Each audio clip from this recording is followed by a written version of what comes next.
Today we're going to be talking about obesity.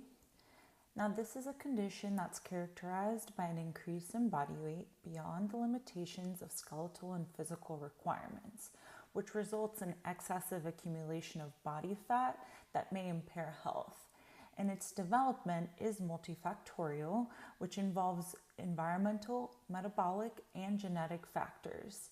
And these genetic factors confer the potential for obesity, but it is the interaction between genetic and environmental factors, such as diet and level of physical activity, that result in weight gain. Most of the world's population live in countries where overweight and obesity kills more than underweight. According to the World Health Organization, in 2016, 41 million children under the age of 5 were overweight or obese, and over 340 million children and adolescents between ages 5 and 19 were overweight or obese. And today, approximately 13% of the world's adult population is obese. That's a staggering 650 million people. In the United States alone, 62% of adults are obese or overweight. The aim of this presentation is to look at different genes and their effects on obesity.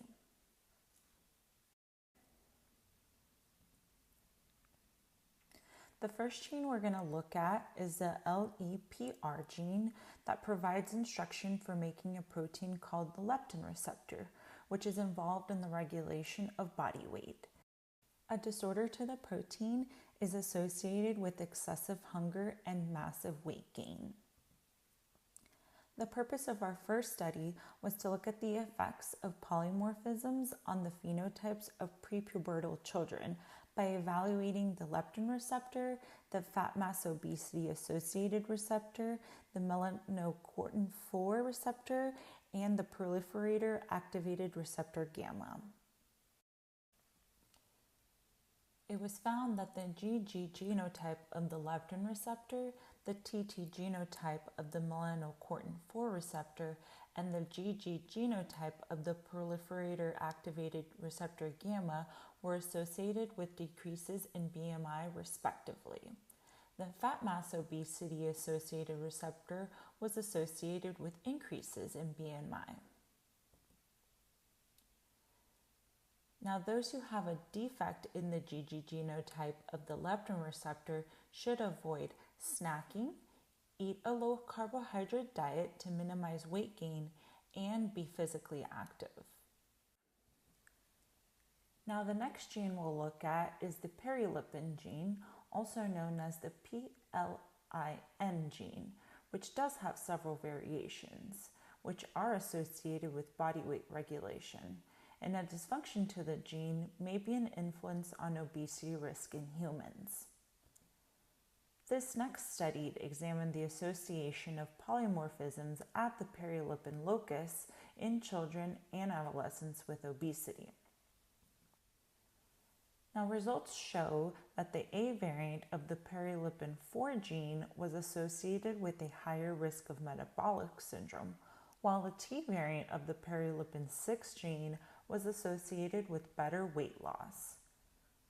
And these findings show that these common perilipin polymorphisms may predict outcome strategy based on multidisciplinary treatment for obesity in children and should be considered on a prevention treatment basis.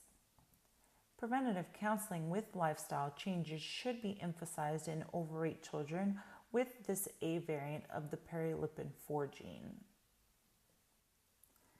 Now, the next gene we'll look at is the FTO gene, which creates the protein alpha-ketoglutarate dependent dioxygenase. And although the physiological function of the FTO gene is not fully understood, studies have shown it has a strong association with body mass index, obesity risk, and type 2 diabetes.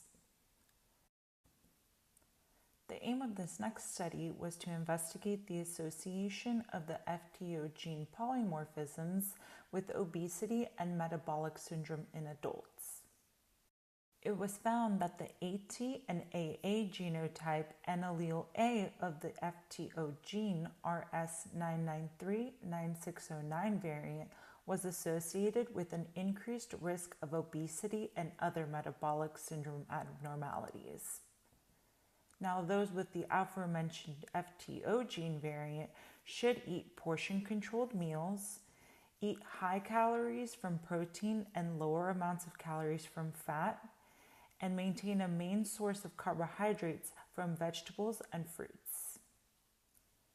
Now, the last gene we'll look at is the apolipoprotein A2, also known as the APOA2 gene, that encodes the second most abundant protein of the high-density lipoprotein particles, which may play a role in stabilizing the structure of HDL and affect the HDL metabolism. The purpose of this final research was to increase their evidence level by studying the interaction among a functional apolipoprotein 2 polymorphism, food intake, and body mass index in an adult population.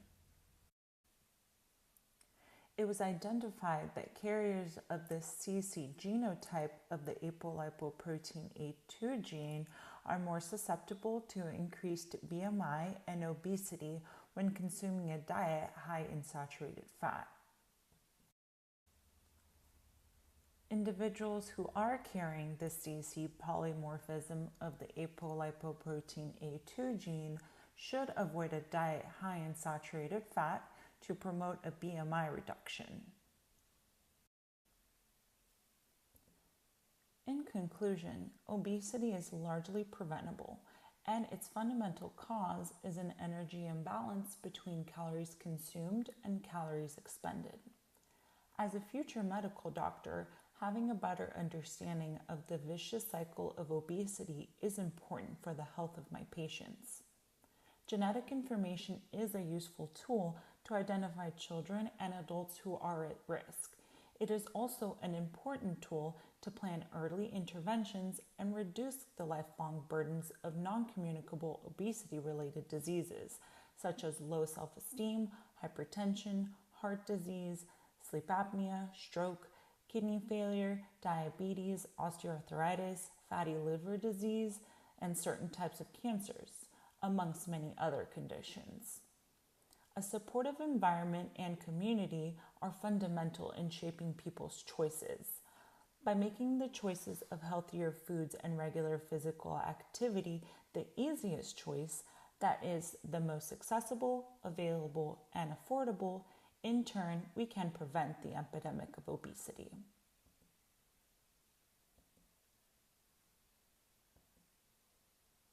Thank you.